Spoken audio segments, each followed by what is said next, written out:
नाज़रीन इकराम अस्सलाम वालेकुम वरहमतुल्लाहि वबरकातुहू। जी सलाम पर आप सबका खैर मक़दम है। हाज़िर खिदमत है आपके महबूब प्रोग्राम राह निजात रमज़ान स्पेशल के साथ 20 रमज़ान मुबारक 1440 हिजरी। मैं आपकी मेज़बान शगुफ्ता यास्मीन स्टूडियो में मौजूद मेहमान आपसे मुलाकात के मुंतज़र हैं। यकीनी तौर पर आपको भी इश्तियाक़ होगा, तो लीजिए आपके मेहमान आपके सामने आप सबकी तरफ से और अपनी तरफ से पुरतपा खैर मक़दम करना चाहेंगे मारूफ मुफ़क्किर और दानिश्वर नामवर अलीम जनाब मौलाना महमूद अहमद कासमी साहब का। पुरतपा खैर मक़दम, खुशामदीद मौलाना साहब। इसी तरह पुरतपा खैर मक़दम क़ारी फ़ज़लुर रहमान साहब आपका भी है। और नाज़रीन हमारी पूरी टीम आपको सलाम पेश कर रही है। आप सबका खैर मक़दम है आपके अपने प्रोग्राम में। 20 रमज़ान मुबारक। जी हाँ नाज़रीन, ये तारीख़ बहुत ख़ास है, बहुत अहम है और इसी के हवाले से आज हमने फ़तह मक्का की तारीख़ी अहमियत को अपनी गुफ्तगू का मौजू बनाया है। कुछ ही देर में इंशाअल्लाह इस मौजू के ताल्लुक़ से भरपूर रहनुमाई मौलाना साहिबान के तवस्सुत से आप सब तक पहुँचाने की कोशिश करेंगे। लेकिन आगाज़ करेंगे क़ारी साहब की खूबसूरत आवाज़ में खुश इल्हान तिलावत कुरान पाक से। तो लीजिए हम सब अल्लाह ताला के हुज़ूर जबीन नियाज़ ख़म करते हैं, समाअत मुंतज़िर हैं क़ारी साहब की खुश इल्हान तिलावत कुरान पाक की। अऊज़ु बिल्लाहि मिनश शैतानिर रजीम। बिस्मिल्लाहिर रहमानिर रहीम।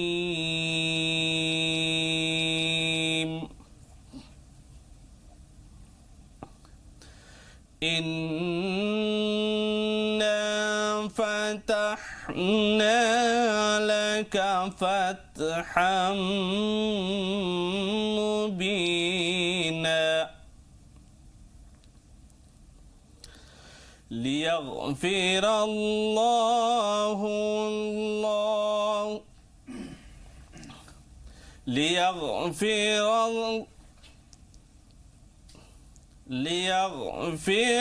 लक अल्लाहु मा तक़द्दम मिन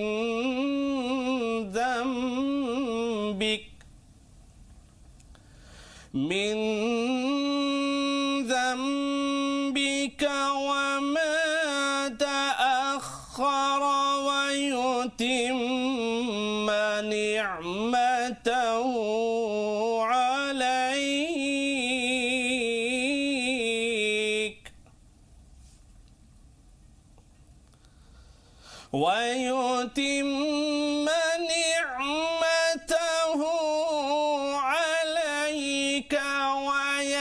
ويهديك صراطا مستقيما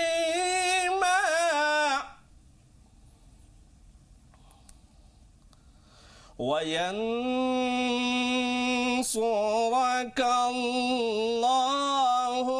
نصرا عزيزا هو الذي أنزل السكينة في قلوب المؤمنين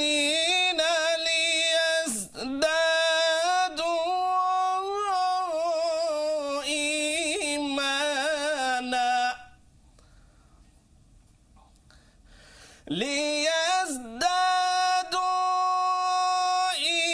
إيمانا مع إيمانهم ولله جنود السماوات والأرض وكان الله عليما حكيما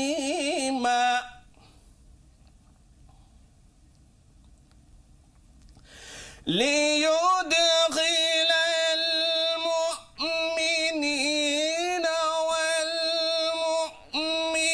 والمؤمنات جنات تجري من تحتها الأنهار خالدين فيها الأنهار خالدين فيها ويكفر عنهم سيئاتهم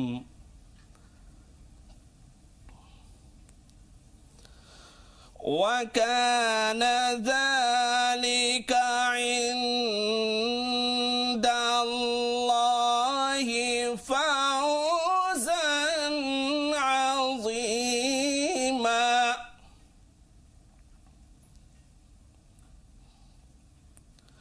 ويعذب المنافقين والمنافقات والمشركين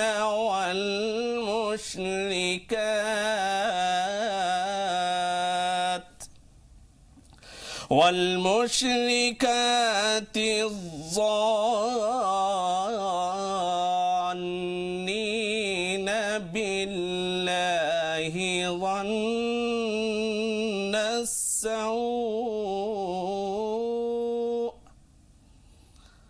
عليهم دائرة السوء وغضب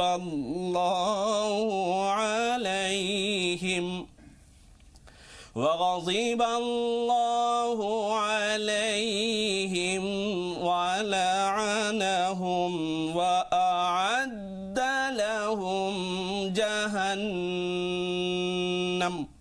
وساءت مصيرا صدق الله العظيم صدق اللہ العظیم. سبحان اللہ. قاری صاحب اللہ تعالیٰ آپ کو جزائے خیر دے. یہ سورہ بڑی خاص ہے، رسول پاک صلی اللہ علیہ وسلم کو بہت محبوب تھی. سورہ فتح، کہیں اسے فتح مبین کہا ہے اللہ تعالیٰ نے، کہیں اس میں فوزاً عظیمہ کا ذکر کیا ہے. یہ فتح مبین کیا تھی، فوزاً عظیمہ کسے کہا گیا ہے، اس کے بارے میں انشاءاللہ کچھ ہی دیر میں بھرپور گفتگو ہوگی. لیکن تمام ناظرین کی طرف سے قاری صاحب آپ کا بہت شکریہ. اسی طرح تشریف لاتے رہیں اور ہمارے پروگرام کے رونق کو دوبالا کرتے رہیں. تو ناظرین، وقت ہو رہا ہے مجاز صاحب کے پاس چلنے کا. 20 رمضان المبارک تاریخ کے آئینے میں.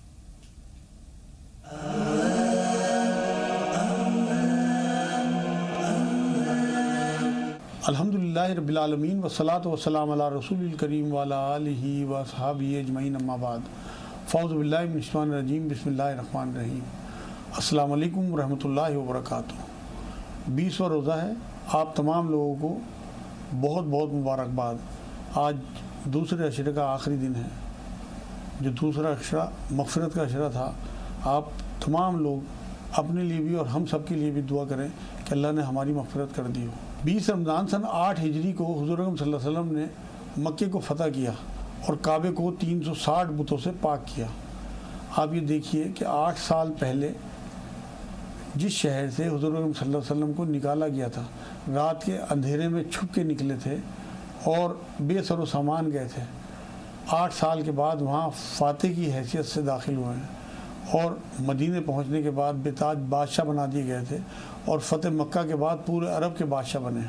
اس سے 1 سال پہلے سن 7 ہجری میں صلح حدیبیہ ہوئی تھی اور صلح حدیبیہ کی واپسی کے بعد اللہ رب العزت نے اس فتح کی خوشخبری سورہ فتح میں اللہ کے رسول صلی اللہ علیہ وسلم کو وحی کے ذریعے دے دی تھی. وما علینا الا البلاغ.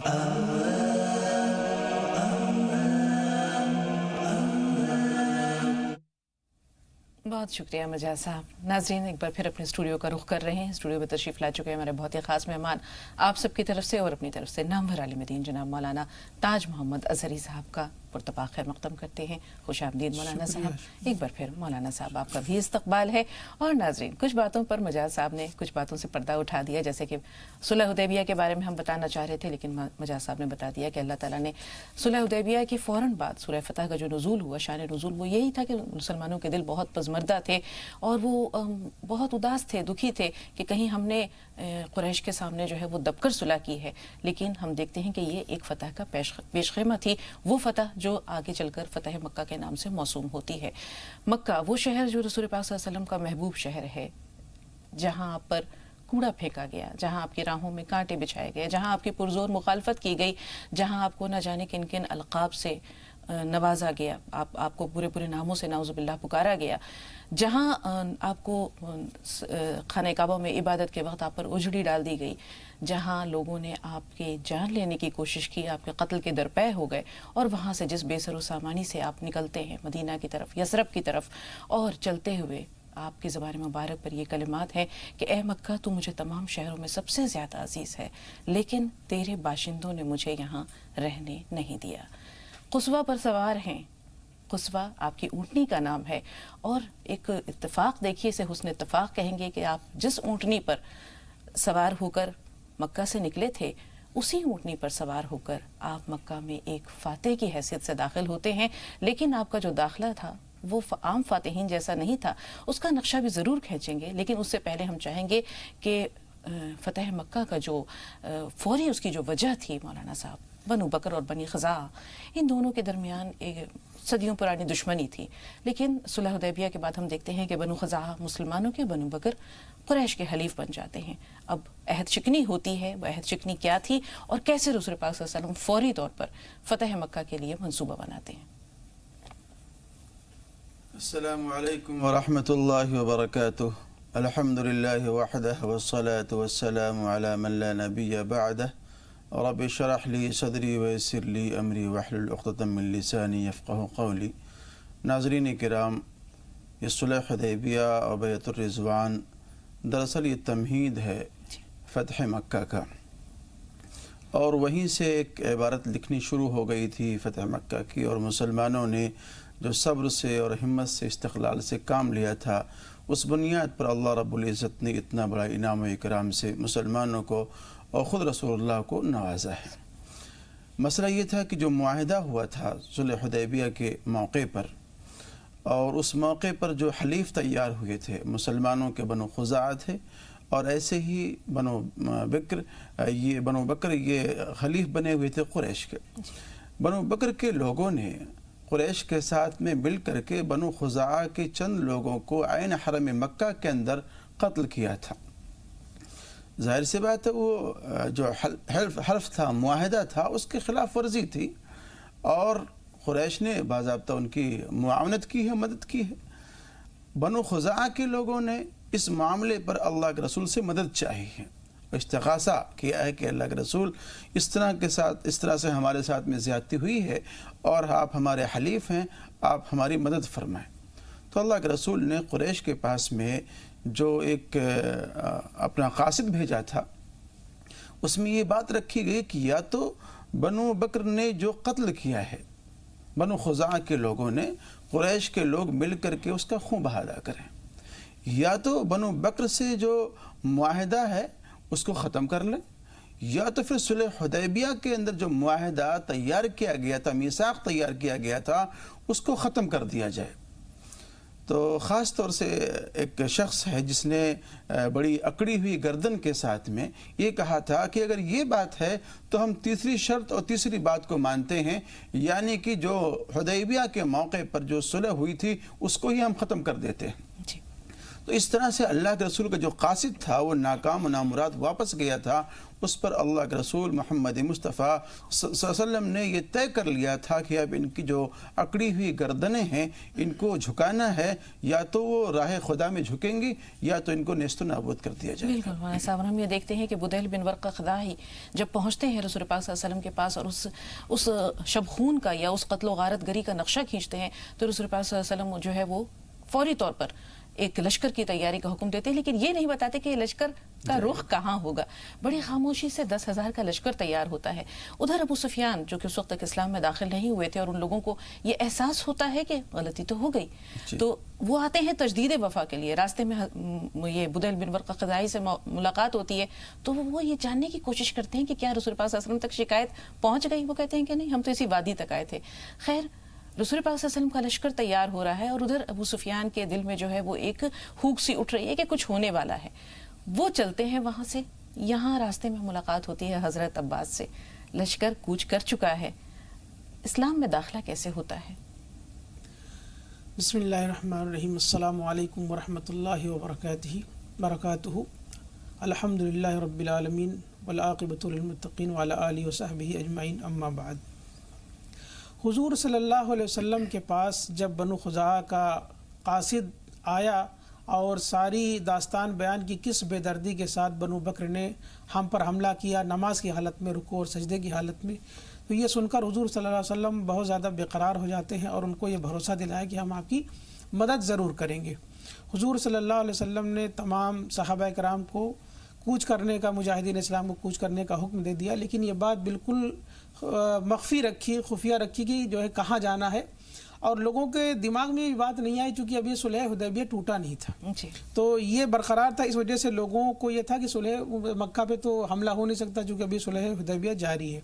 लेकिन हुजूर सल्लल्लाहु अलैहि वसल्लम 10 रमज़ान मुबारक को मदीना शरीफ से कूच करते हैं और आकर के मर्रुज़ ज़हरान एक वादी थी, वहाँ पर हुजूर सल्लल्लाहु अलैहि वसल्लम ने लश्कर इस्लाम को वहाँ पर क़याम करने का हुक्म दिया कि यहाँ पर जो है इफ्तार किया जाएगा।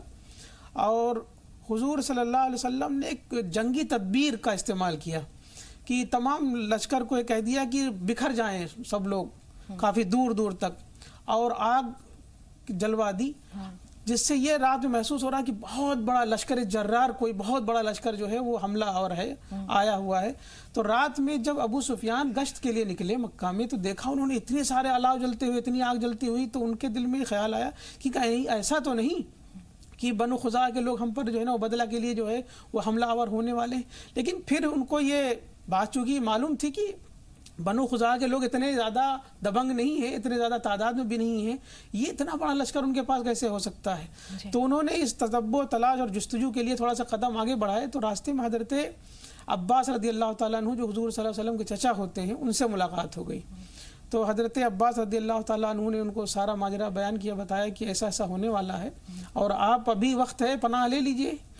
तो अबू सुफियान अभी ईमान तो नहीं लाए थे, तो रात में वो पहुँचे वहाँ पर और हुजूर सल्लल्लाहु अलैहि वसल्लम से मुलाकात हुई, लेकिन उनको कहा गया कि सुबह इस पर फैसला किया जाएगा। इसी दौरान हजरत उमर भी आते हैं और रास्ते में हजरत उमर भी जो है वो आ लेते हैं। वो कहते हैं तो दुश्मन इस्लाम है और इतना बड़ा दुश्मन है, या रसूलुल्लाह मुझे इजाज़त दीजिए कि मैं इसकी गर्दन मार दूं। लेकिन हजरत अब्बास जो कि इस्लाम दे चुके थे, अमान दे चुके थे जी, इसलिए उनको जो है मारा नहीं जाता है, क्योंकि इस्लाम हमेशा अपने माहिदों का जो है वो एहतराम करता है और किसी मुसलमान ने अगर किसी काफिर को भी जो है वो पनाह दे दी है तो उसका एहतराम किया जाता है, कभी उसको कत्ल नहीं किया जाता। बिल्कुल मौलाना साहब, और इसकी बहुत सारी मिसालें हैं। हातिब बिन अबी बल्ता, इन्होंने उनके अहलो अयाल मक्का में थे और बिल्कुल बेयारो मददगार थे। अब उन्हें ये डर लगा कि कल को जब ये लश्कर पहुंचेगा मक्का या उनके साथ न जाने क्या मामला हो, वो लोग मेरे बच्चों को नुकसान न पहुंचाए, तो वो एक छोटा सा पैगाम जो है किसी खातून के सुपुर्द कर देते हैं कि आप ये वहाँ पहुंचाएं। वो खातून पकड़ी भी जाती है लेकिन उसकी भी जान बख्शी होती है और हजरत हातिब जो है वो भी बख्श दिए जाते हैं। इसी तरह हम ये देखते हैं कि हजरत अब्बास इस्लाम में दाखिल हुए, रसूल पाक सल्लल्लाहु अलैहि वसल्लम को बहुत खुशी हुई, आपके अहलो अयाल को जो है मदीना की तरफ भेज दिया, आपको रोक लिया। यहाँ अबू सुफियान से जो मुलाकात हुई, अबू सुफियान अगली सुबह इस्लाम कबूल कर लेते हैं। लेकिन जो एक बहुत अहम बात थी इस्लाम के कबूल से पहले कि जो आपने लश्कर का नक्शा खींचा कि रसूल पाक सल्लल्लाहु अलैहि वसल्लम ने कहा अलग अलग अलाव रोशन कर दें, यहाँ भी आप रसूल पाक सल्लल्लाहु अलैहि वसल्लम की हिकमत अमली देखिए कि वो ये चाह रहे थे कि कुरैश वालों का, मक्का वालों का खून ना बहे, अमन के साथ जो है वो हथियार डाल दें। तो यहाँ उन्होंने उस लश्कर जर्रार का नक्शा इस तरह पेश किया कि खून रेजी की नौबत ना आए और वो लोग खुद ब खुद जो है वो हथियार डाल दें। अब अबू सुफियान जो है वो देख रहे हैं कि 10,000 का लश्कर है और हर दस्ता जो है वो अपना अपना अलम लेकर के, हर कबीला अपना अपना अलम लेके गुजर रहा है और इस्लाम की जो हैबत है वो अबू सुफियान के दिल में जागुज़ी हो रही है। अगली सुबह उन्होंने इस्लाम कबूल कर लिया, लेकिन रसूल पाक सल्लल्लाहु अलैहि वसल्लम ने यहाँ भी उन्हें एक सरफराजी उनको दी। वो सरफराजी क्या थी मौलाना साहब? वो सरफराजी ये थी, जब ईमान ले आए हैं तो जो कि बहुत ही मबहूत थे और डरे और सहमे हुए थे, तो उनकी दिलजोई के लिए, उनकी सरफराजी और एजाज़ के लिए अल्लाह के रसूल ने इरशाद फरमाया कि देखो घबराओ नहीं, जो शख्स अबू सुफियान के घर में दाखिल हो जाए उसको अमन है। तो अबू सुफियान ने कहा कि अल्लाह के रसूल मेरा घर तो बहुत छोटा है, कितने लोग उसके अंदर आएंगे? तो अल्लाह के रसूल ने उसका दायरा बढ़ा दिया कि जो शख्स पूरे हरम मक्की के अंदर समा जाएगा, दाखिल हो जाएगा, उसको अमन है। तो अबू सुफियान सोचने लगे कि भाई हरम मक्की का भी दायरा बहुत छोटा है। तो अल्लाह के रसूल ने और उसके दायरे को साथ दी कि जो शख्स अपने घर के दरवाजे को भी बंद कर लेगा उसको अमन है।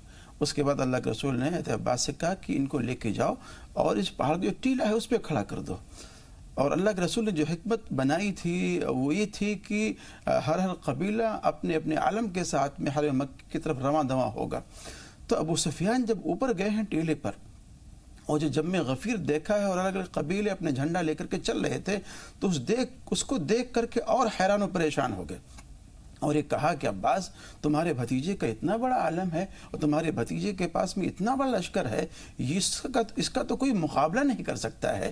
تو اللہ کے رسول نے اس طرح سے اعزاز و سرفرازی بھی عطا فرمائی ابو سفیان کو، اور ابو سفیان کو وہاں بھیج کر کے مبہوت و حیران بھی کرایا کہ تاکہ وہ میرے صحابہ کا چلنا پھرنا بھی دیکھ لیں، رفتار و گفتار بھی دیکھ لیں، ان کی اگانگت کو اور مودت کو اور محبت کو بھی دیکھ لیں، اور یہ تربیت دینا بھی مقصود تھا، ان کے دل و دماغ میں اتارنا بھی مقصود تھا۔ بالکل مولانا صاحب، اب یہاں پر ایک اور بھی آتا ہے نقطہ جس پہ کہ آپ کی تھوڑی سی رہنمائی درکار ہے مولانا صاحب، کہ ابو سفیان دیکھ رہے ہیں کہ یہ پورا لشکر جو ہے وہ یہاں سے جا رہا ہے، گزر رہا ہے، حضرت سعد بن عبادہ علم نبوی ان کے ہاتھ میں ہے۔ اس سے پہلے ایک اہم بات مولانا صاحب جیسے آپ نے بتایا کہ انہوں نے کہا عباس سے کہ عباس تمہارے بھتیجے کی بادشاہت قائم ہو گئی، تو حضرت عباس نے کہا کہ نہیں ابو سفیان، بادشاہت نہیں، یہ نبوت ہے جو قائم ہو گئی، ان کی رسالت ہے جو قائم ہو گئی۔ تو یہاں وہ جو علم تھا، علم نبوی تھا، وہ حضرت سعد بن عبادہ کے ہاتھ میں تھا۔ تو ابو سفیان کے پاس سے جب گزرے تو کہا الیوم یوم الملحمہ، کہ آج تو خون بہانے کا دن ہے۔ تو ابو سفیان جو ہے یہ بات کہتے ہیں رسول پاک صلی اللہ علیہ وسلم سے، اسلام قبول کر چکے تھے اس وقت، کہ یا رسول اللہ آپ کے علم بردار کہہ رہے ہیں کہ آج تو خون بہانے کا دن ہے۔ تو رسول پاک صلی اللہ علیہ وسلم نے کہا کہ نہیں، الیوم یوم المرحمہ، آج رحم کرم کرنے کا دن ہے۔ اور اس کے بعد بڑی اچھی حکمت عملی ہے کہ انہوں نے کہا کہ ساتھ تھوڑا گرم خون والے آدمی ہیں، ان کے ہاتھ سے وہ علم لے لیا جائے۔ اور آپ یہ دیکھیں کہ یہاں بھی دل شکنی یعنی مقصود نہیں تھی، باپ کے ہاتھ سے علم لے کر بیٹے کو دے دیا گیا، آپ کے صاحبزادے قیس بن عبادہ کو دے دیا گیا۔ تو اب یہاں جو ہے مکے میں داخلہ ہوتا ہے، ہم دیکھتے ہیں کہ جب فاتح کسی ملک کو فتح کرتے ہیں تو ان کی گردنیں غرور سے اکڑی ہوتی ہیں، ان کے چہرے پر ایک جس کو کہتے ہیں کہ شان ہوتا ہے، شکوہ ہوتا ہے۔ لیکن رسول پاک صلی اللہ علیہ وسلم اس حد تک عاجزی اور انکساری سے قصوہ پر جھکے ہوئے تھے کہ پالان سے آپ کا سر لگ رہا تھا۔ تو وہ جو ایک ایسی جو ایک فاتح کی یہ جو حیثیت ہے یا یہ جو کیفیت ہے، یہ تاریخ میں بالکل منفرد ہے اور اس کی کوئی مثال نہیں ملتی۔ تو دنیا آج اسی لیے کہنے پہ مجبور ہے کہ دنیا نے بہت سارے فاتح دیکھے لیکن محمد جیسا فاتح نہیں دیکھا، کہ اتنے بڑے لشکر کے ساتھ مکہ میں داخل ہوتے ہیں اور سارے لوگ ڈرے ہوئے ہیں، سہمے ہوئے ہیں، چونکہ انہوں نے برتاؤ ہی ایسا کیا تھا ان کے ساتھ کہ انہیں مجبور کیا تھا کہ اس شہر کو چھوڑیں، خیر آباد کہیں جس میں ان کا بچپنا گزرا، جوانی گزری، جہاں پر ان کی اتنی یادیں وابستہ تھیں، ان کے آباء و اجداد کی قبریں تھیں، اس کو چھوڑنا پڑا۔ تو ظاہر سی بات ہے کبھی ان کے راستے میں کانٹے ڈالے، کبھی جو ہے وہ ان پہ کوڑا پھینکا، کبھی ان کو جادوگر کہا، کبھی ان کو پاگل کہا، کبھی ان کو طرح طرح کے برے القابات سے نوازا۔ تو آج ان کو انہی تمام برائیاں یاد آ رہی تھی کہ ہم نے ایسا ایسا برتاؤ ان کے ساتھ کیا ہے، تو آج ہمارے ساتھ کیا کریں گے، چونکہ آج یہ فاتح کی حیثیت سے داخل ہوئے ہیں۔ لیکن حضور صلی اللہ علیہ وسلم نے سب کو حیران کر دیا۔ حضور صلی اللہ علیہ وسلم نے عام اعلان کر دیا کہ اذهبوا انتم طلقاء، کہ آج کے دن تم سب کے سب آزاد ہو، آج کسی پہ جو ہے نا وہ کسی کا خون نہیں بہایا جائے گا، کسی کی کوئی خون ریزی نہیں ہوگی، یہاں تک کہ ابو سفیان گھر میں بھی جو چلا جائے اس کو بھی امان ہے۔ تو حضور صلی اللہ علیہ وسلم نے ایک ایسی مثال قائم کی امن و امان کی کہ دنیا آج بھی اس کو جو ہے وہ دیکھ کر کے حیران ہے، پریشان۔ بالکل مولانا صاحب، جب آپ فاتح کی حیثیت سے داخل ہوئے اور لوگ ڈرے سہمے تھے کہ چھتوں پر آپ کے سامنے سب پیش تھے، تو انہوں نے کہا کہ رسول پاک صلی اللہ علیہ وسلم نے پوچھا کہ آج میں تمہارے ساتھ جانتے ہو کیا سلوک کرنے والا ہوں؟ تو انہوں نے بڑی پیاری بات کہی تھی کہ انت ابن کریم، انت کریم ابن کریم، تو آپ رحم دل ہیں، آپ کریم ہیں، کریم کے بیٹے ہیں، اور کریم آپ کے جو ہے وہ آپ کے دادا بھی بہت کریم تھے۔ یہ وہ بات ہے جس کے سرے اگر ہم حضرت یوسف علیہ السلام سے جوڑیں، انہوں نے کہا میں تمہیں وہی کچھ تمہیں کہنے والا ہوں جو یوسف نے اپنے بھائیوں سے کہا تھا کہ لا تثریب علیکم اليوم اذهبوا فانتم الطلقاء، آج تم پر کوئی مواخذہ نہیں ہے، تم سب آزاد ہو جاؤ۔ تو یہ جو معافی تھی اس نے لوگوں کے دل موہ لیے، لیکن رسول پاک صلی اللہ علیہ وسلم نے یہاں ایک تاریخی خطبہ بھی دیا تھا۔ اس خطبے کا نچوڑ ہم چاہیں گے، تلخیص مولانا صاحب کہ خاص باتیں کیا تھیں؟ اللہ کے رسول نے خانہ کعبہ کو آلائشوں سے پاک کرنے کے بعد طواف کیا ہے، اور طواف کرنے کے بعد پھر آپ نے وہاں دو رکعت نفل نماز ادا کی ہے، اور بہت ہی الہ وزاری کے ساتھ، تضرع کے ساتھ بارگاہ خداوندی میں آپ نے دعا کی ہے۔ اس کے بعد پھر آپ خطبے کے لیے کھڑے ہوئے ہیں اور سامنے ایک بہت بڑا مجمع تھا، صحابہ کرام کا تھا، قریش مکہ کا تھا، وہ لوگ جو ایمان لا چکے تھے اور وہ لوگ بھی جو ابھی متاثرین تھے، ایمان لانے والوں میں سے تھے، وہ بھی سب لوگ موجود تھے۔ تو اللہ کے رسول نے حمد و ثنا کے بعد میں فرمایا صدق وعدہ ونصر عبدہ وہزم الاحزاب وحدہ، کہ اللہ رب العزت نے اپنا وعدہ کر دکھایا ہے اور اپنے بندے کی مدد کی ہے، اور اتنے بڑے جتھے کو اللہ رب العزت نے بالکل توڑ مروڑ کر کے رکھ دیا ہے۔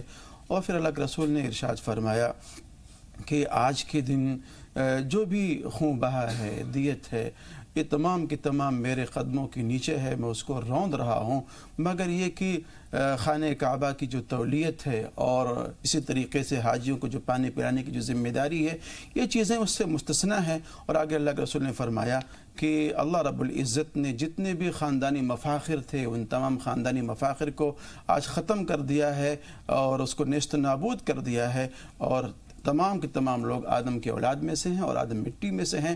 پھر اس کے بعد اللہ کے رسول نے پھر وہ آیت کریمہ تلاوت فرمائی۔ بالکل ماں صاحب، اور ہم دیکھتے ہیں کہ یہی وہ بنیاد ہے جس پہ اسلام کا جو اسلام کی عمارت بڑی مضبوطی سے قائم ہے، جو مساوات ہے، جو رواداری ہے، جو عفو درگزر ہے، بہت ساری چیزیں ہیں۔ وقت بہت کم ہے، جی تو چاہ رہا ہے کہ آپ لوگوں سے گفتگو کا یہ رہنمائی کا یہ سلسلہ جاری و ساری رہے، لیکن 2 کالرز ہیں، آپ کی اجازت سے ان سے بات کر رہے ہیں۔ پہلے خوشنما آپ سے مخاطب ہے، فرمائیے کیا سوال ہے؟ جی السلام علیکم ورحمۃ اللہ وبرکاتہ۔ وعلیکم السلام ورحمۃ اللہ وبرکاتہ۔ جی بہن باجی، ہمیں مولانا صاحب سے یہ پوچھنا ہے کہ جب رمضان میں کسی کا انتقال ہو جاتا ہے تو کیا ان کا حساب کتاب نہیں ہوتا ہے؟ مطلب جیسے سب لوگ کہتے ہیں۔ اور باجی میرا دوسرا سوال یہ ہے کہ جو ہے کیا ہم رمضان میں روزہ رکھ کے مہندی لگا سکتے ہیں؟ اور اگر ہم مہندی لگا سکتے ہیں تو کیا ہم اس کے اوپر وضو بنا سکتے ہیں؟ ٹھیک، یہ باجی مولانا صاحب۔ شیخ ریحان صاحب آپ کا سوال کیا ہے؟ ریحان بھائی السلام علیکم۔ وعلیکم السلام۔ جی بہن اپنا نام بتائیے۔ میں مہاراشٹر سے بوڑھی شیخ ریحانہ۔ جی ریحانہ صاحبہ فرمائیے۔ شیخ ریحانہ۔ ہاں ہاں استقبال ہے ریحانہ صاحبہ، سوال بتائیے۔ میں نماز کے بارے میں جاننا چاہتی ہوں۔ جی کیا جاننا چاہتی ہیں؟ ایک منٹ بہن ہمارے پاس وقت نماز بہت کے کم بارے میں ہے۔ جاننا چاہتی ہے۔ جی ہم معذرت خواہ ہیں کہ آپ نے ٹی وی کا والیوم میوٹ نہیں کیا ہے، آپ سے گفتگو نہیں ہو پائے گی۔ اور زی سلام کے دریچے سے آج آپ کو ہم دکھاتے ہیں علی گڑھ کے مناظر، اور اطہر سعید صاحب کے پاس چلتے ہیں۔ عید کی تیاریوں کا عالم آج زی سلام کے ذریعے آپ تک پہنچاتے ہیں۔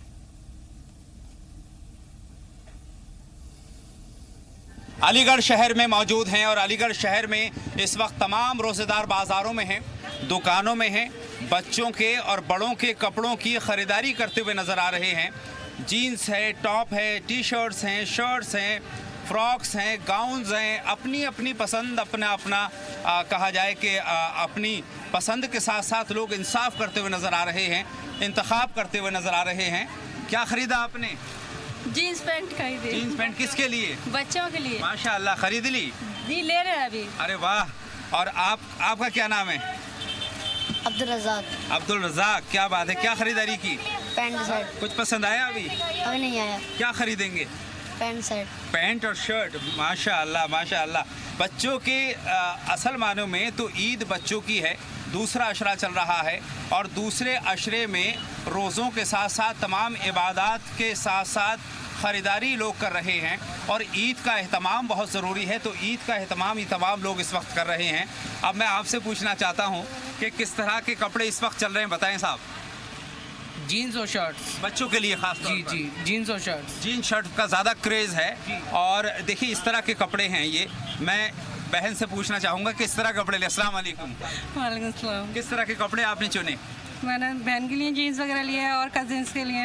اچھا یہ تو بتائیں آپ نے اپنے لیے بھی کپڑے خریدے کہ نہیں؟ ابھی نہیں خریدے۔ ابھی بچوں کی تیاری؟ جی یہ ہندوستانی عورت کی خاص بات ہے۔ ہندوستانی جو ماں بہنیں ہوتی ہیں وہ پہلے بچوں کا انتخاب کرتی ہیں، اپنے شوہر کا انتخاب کرتی ہیں کپڑوں کے لیے، اور کپڑے اپنے بڑوں کے خریدتے ہیں، بزرگوں کے خریدتے ہیں، لیکن اپنے کپڑے سب سے بعد پہ خریدتے ہیں۔ بہرحال یہ بہت خوبصورت جذبہ ہے، اور اس خوبصورت جذبے کو سلام کرتے ہیں۔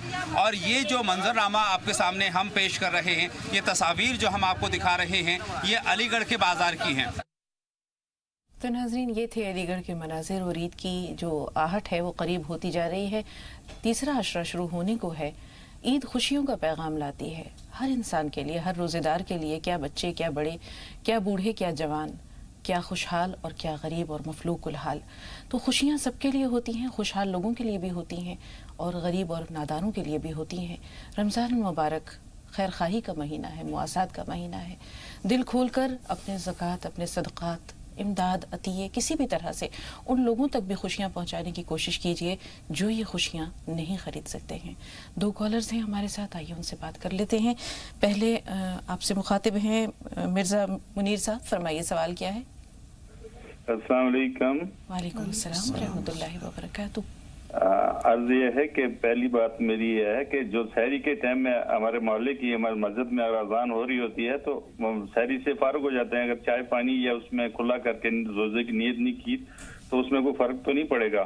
چائے پانی یعنی پینا جاری ہے کہ روک دیا؟ ابھی آخری گھونٹ بھر رہے ہیں آپ؟ آخری گھونٹ لے رہے ہیں. اور اس کے بعد دوسری میری ایک آخری گھونٹ بھر رہے ہیں. اور دوسرا سوال میرا یہ ہے کہ اللہ کی ذات سے دعا کرنا آپ لوگ بیٹا کہ میری بہو جو ہے وہ بہت تعذیب والی ہے, بہت ناجائز گالیاں نکالتی ہے میرے کو, اور میرے بیٹے کو بھی مارنے پڑ جاتی ہے اس کو. 2 بچے ہیں لیکن بہت پریشان ہوں میں. اللہ ہدایت دے, اللہ ہدایت دے. انشاءاللہ آج اجتماعی طور پر دعا کا نظم بھی ہوگا اس پروگرام کے اختتام سے پہلے, تو ہم چاہیں گے کہ آپ بھی انشاءاللہ اپنے ہاتھ اللہ کی بارگاہ میں بلند کریں, آمین کہہ کر اس دعا میں شامل ہوں. تھوڑا سا انتظار, ثنا سے بات کر لیں. ثنا بتائیے سوال کیا ہے. جی آنٹی السلام علیکم. وعلیکم السلام. جی ثنا. آنٹی میرے آپ سے 2 سوال ہیں. آنٹی میرا پہلا سوال آپ سے یہ ہے کہ جیسے ہم اعتکاف میں بیٹھنا چاہ رہے ہیں تو جہاں پر ہم بیٹھنا چاہ رہے ہیں وہاں پر اتنی جگہ نہیں ہے تخت ڈالنے کے لیے, تو کیا ہم وہاں پر ٹائٹ چارپائی ڈال سکتے ہیں اور اسی چارپائی پہ نماز پڑھ سکتے ہیں یا پھر چارپائی سے اتر کے نماز پڑھ سکتے ہیں؟ اور میرا آپ سے دوسرا سوال یہ ہے کہ ہمارے یہاں نا 4-5 سال سے مہر لگا ہوا ہے, تو میری بہن پہ کچھ اثرات تھے, تو اس اثرات میں میری بہن پہ یہ بقا رہا ہے کہ مہر بھی ہم ہی ہے, تو کیا یہ مہر غلط بھی ہو سکتا ہے؟ اور میرا آپ سے دعا کے لیے درخواست ہے پلیز آپ ہمارے لیے دعا بھی کرنا. چلیں ٹھیک ہے. جی مولانا صاحب, ہم آپ کی طرف آنا چاہیں گے سوال کے لیے, لیکن چاہیں گے کہ وہ اپیل جو ناظرین تک پہنچانی ہے پہلے وہ اپیل آپ پہنچا دیں.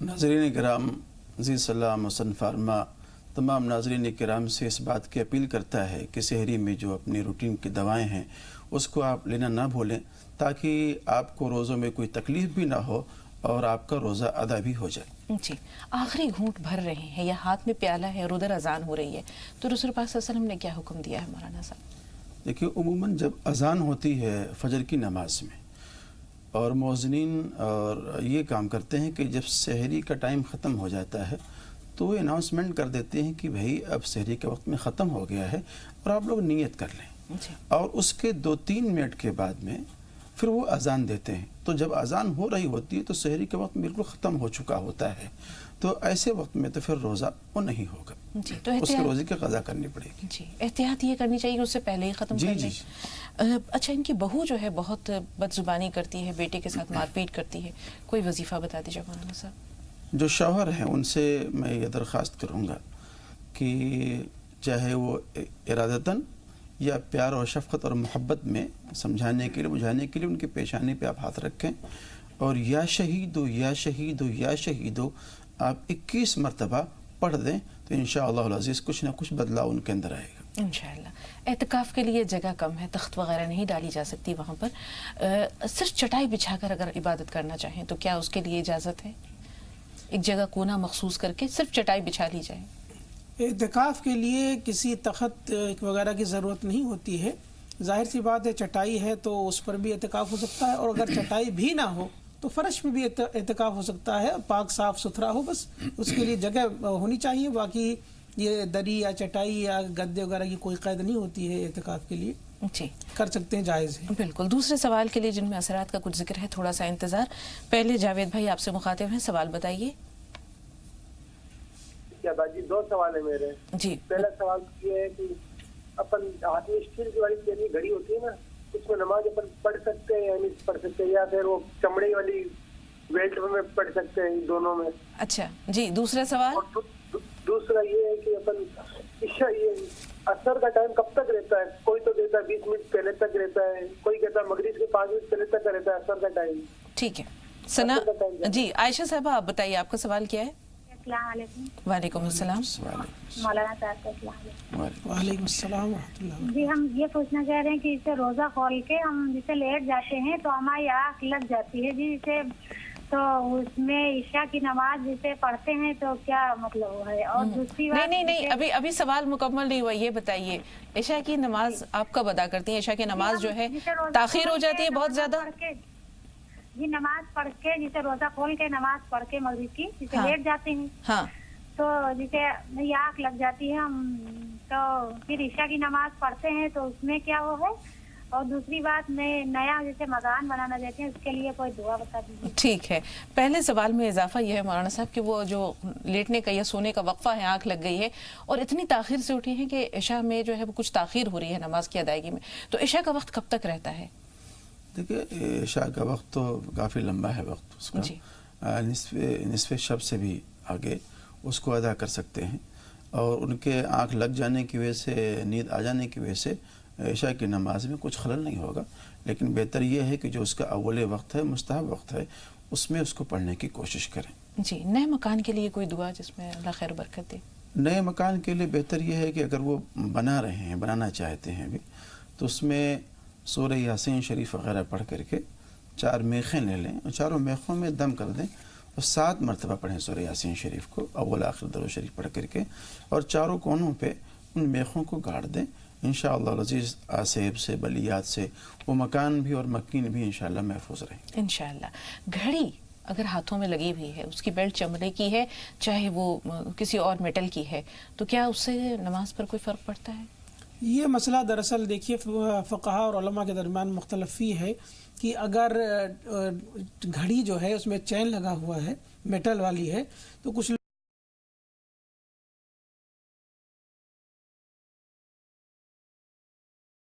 करें तो ज़्यादा बेहतर है।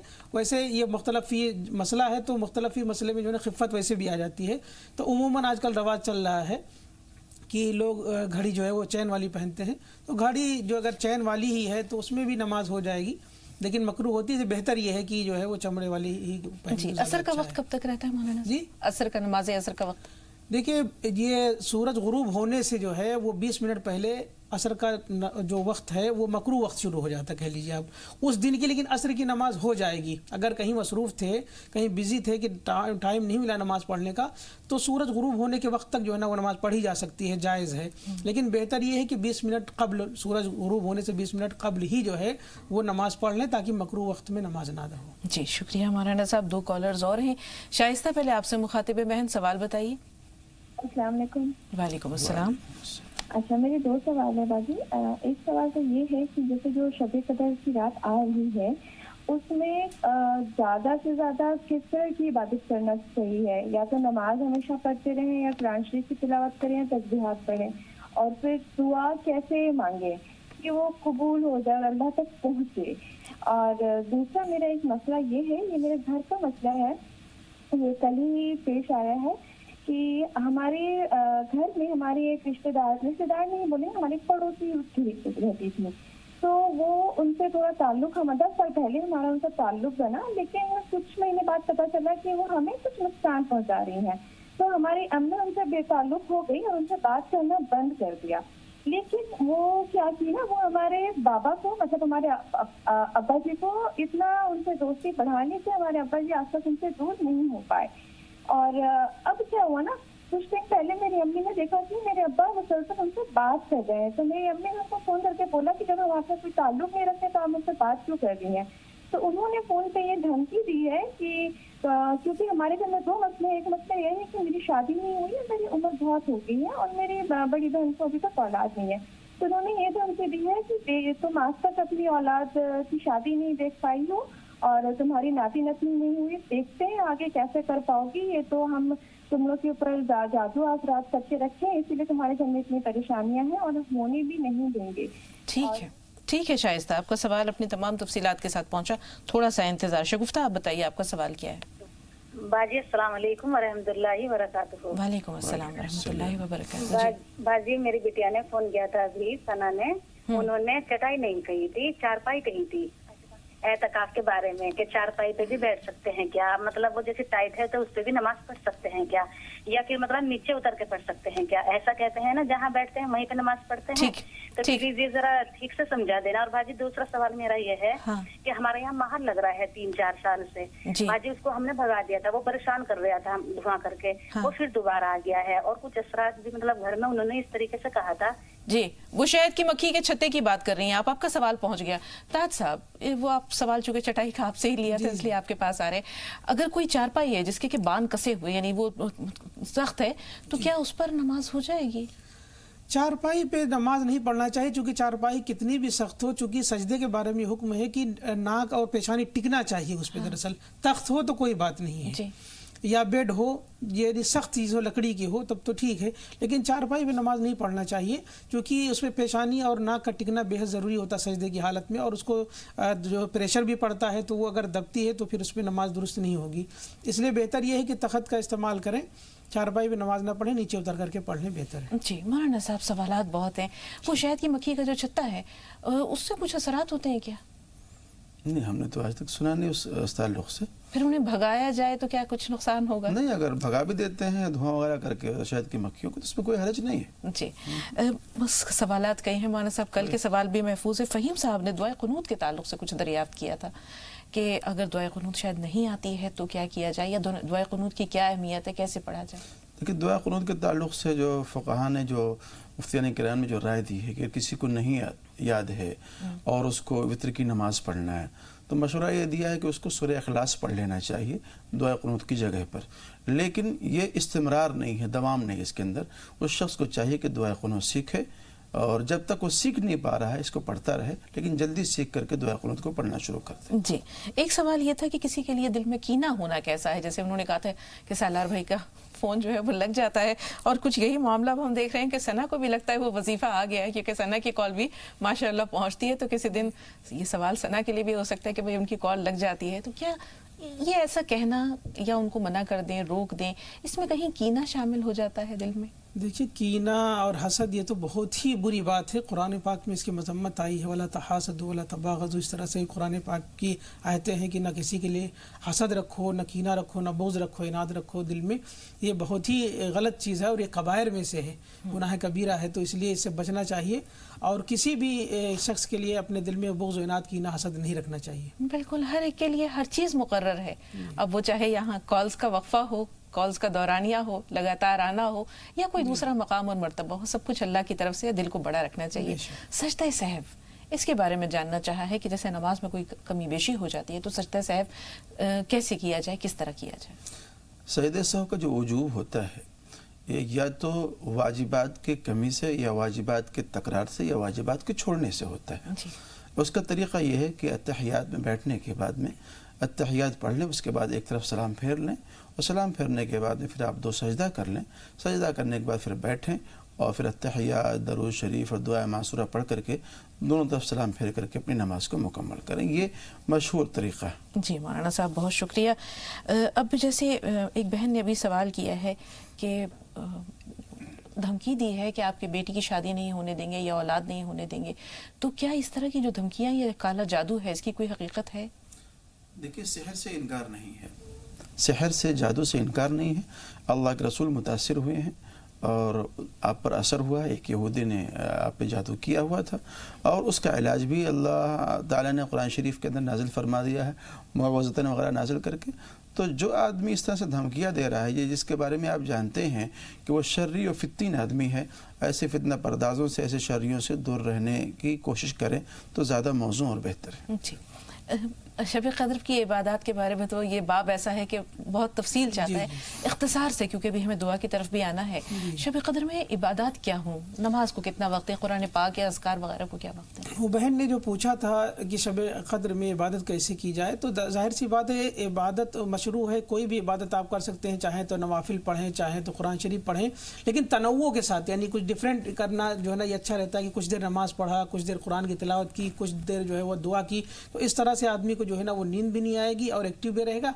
इसलिए जो है ना वो तनव्वु के साथ इबादत करें तो ज़्यादा बेहतर रहेगा। कुछ देर नवाफिल पढ़िए, कुछ देर जो कुरान की तिलावत कीजिए, कुछ देर दुआ कीजिए, इस तरह से बेहतर रहेगा। जी, مہندی لگانے کے بارے میں کیا حکم ہے مولانا صاحب، کیونکہ دعا کی طرف مہندی لگا سکتے ہیں، کوئی حرج نہیں ہے، رمضان میں بھی غیر رمضان میں بھی. اس کا طریقہ یہ ہے اگر لگانا بھی ہے رمضان میں یا نماز کے اوقات آ رہے ہیں یا تو اس کے لیے کہ پہلے آپ وضو کر لیں، وضو کر کے پھر مہندی لگائیں. اگر آپ باوضو تو قرآن شریف وغیرہ پڑھ سکتے ہیں، تلاوت کر سکتے ہیں آپ. بالکل انشاءاللہ باقی باتیں کل کے لیے اٹھا رکھتے ہیں. فی الحال دعا کے لیے آپ سے درخواست ہے مولانا صاحب، اور ناظرین سے بھی کہنا چاہیں گے کہ وقت دعا ہے، آپ بھی اپنے گھروں میں اپنے اپنے ہاتھ اللہ تعالیٰ کی بارگاہ میں اٹھائیں، آمین کہیں. آپ کی دعائیں ہماری دعائیں مولانا صاحب کی زبانی اللہ تعالیٰ تک پہنچانے کی، اللہ کی بارگاہ میں پہنچانے کی کوشش کر رہے ہیں. تو لیجیے آغاز کرتے ہیں. استدعا ہے مولانا صاحب، دعا فرما دیجیے. اللهم صل على سيدنا مولانا محمد وبارك وسلم. ربنا آتنا في الدنيا حسنة وفي الآخرة حسنة وقنا عذاب النار. ربنا ظلمنا أنفسنا وإن لم تغفر لنا وترحمنا لنكونن من الخاسرين. يا واسع الفضل اغفر لي، يا واسع الفضل اغفر لي، يا واسع الفضل اغفر لي. رب اغفر وارحم وأنت خير الراحمين. رب اغفر وارحم وأنت خير الراحمين. رب اغفر وارحم وأنت خير الراحمين. ربنا هب لنا من أزواجنا وذرياتنا قرة أعين واجعلنا للمتقين إماما. رب ارحمهما كما ربياني صغيرا. رب ارحمهما كما ربياني صغيرا. اللهم اغفر لي ذنبي ووسع لي في داري وبارك لي في رزقي. يا حي يا قيوم برحمتك نستغيث. أصلح لنا شأننا كله ولا تكلنا من أنفسنا طرفة عين. اللهم إني أعوذ بك من البرص والجنون والجذام وسيء الأسقام. اللهم أجرنا من النار. اللهم أجرنا من النار. اللهم أجرنا من النار وأدخلنا الجنة مع الأبرار. يا عزيز يا غفار یا رب العالمین. اے اللہ ہمارے گناہوں کو معاف فرما، اے اللہ خطاؤں کو لغزشوں کو درگزر فرما. اے کریم آقا صراط مستقیم پر چلنے کی توفیق عطا فرما. اے اللہ ہم تمام لوگوں کے صغیرہ کبیرہ گناہوں کو معاف فرما. اے اللہ وہ گناہ جو دن کے اجالے میں رات کی تاریکی میں اللہ سب کو تو معاف فرما. اے اللہ تو عفو کرنے والا ہے، درگزر کرنے والا ہے. اے اللہ تو رحمان بھی ہے، اے اللہ تو رحیم بھی ہے. اے اللہ ہم لوگ تیرے در کے بھکاری ہیں. اے اللہ محض اپنے فضل و کرم سے ہم لوگوں کے گناہوں کو معاف فرما. اے اللہ ہم تمام لوگوں کو رزق حلال واسع نصیب فرما، رزق حرام سے بچنے کی توفیق عطا فرما. اے کریم آقا جو روزے رکھے ہیں، جو تراویح کی نمازیں پڑھی ہیں، قرآن کریم کی تلاوت کی ہے، اے اللہ اس کو اپنی بارگاہ میں قبول فرما. آنے والے روزوں کو صحیح طریقے سے رکھنے کی توفیق عطا فرما. اللہم آمین. اے اللہ ہم تمام لوگوں کے ساتھ میں خیر کا، عافیت کا معاملہ فرما. اے اللہ العالمین جتنے بھی ناظرین ہیں، زی سلام کے جتنے منتظمین ہیں، معاونین ہیں، منتصرین ہیں، اللہ تمام لوگوں کے جائز تمناؤں کو، حاجتوں کو، ضرورتوں کو محض اپنے فضل و کرم سے پورا فرما. وصلی اللہ علی النبی الامی وعلی آلہ وصحبہ وذریاتہ واہل بیتہ وبارک وسلم تسلیما کثیرا کثیرا برحمتک یا ارحم الراحمین. اللہم آمین. اللہ تعالیٰ ان دعاؤں کو شریف قبولیت عطا کرے. مولانا صاحب بہت شکریہ اسٹوڈیو میں تشریف آوری کے لیے، ناظرین کی رہنمائی کے لیے. انشاءاللہ پھر ملاقات ہوگی کل. تو آپ سب کی طرف سے شکریہ آپ کا بھی ادا کرتے ہوئے ناظرین سے اجازت طلب کرتے ہیں. کل تک کے لیے اجازت دیجیے. السلام علیکم ورحمۃ اللہ وبرکاتہ.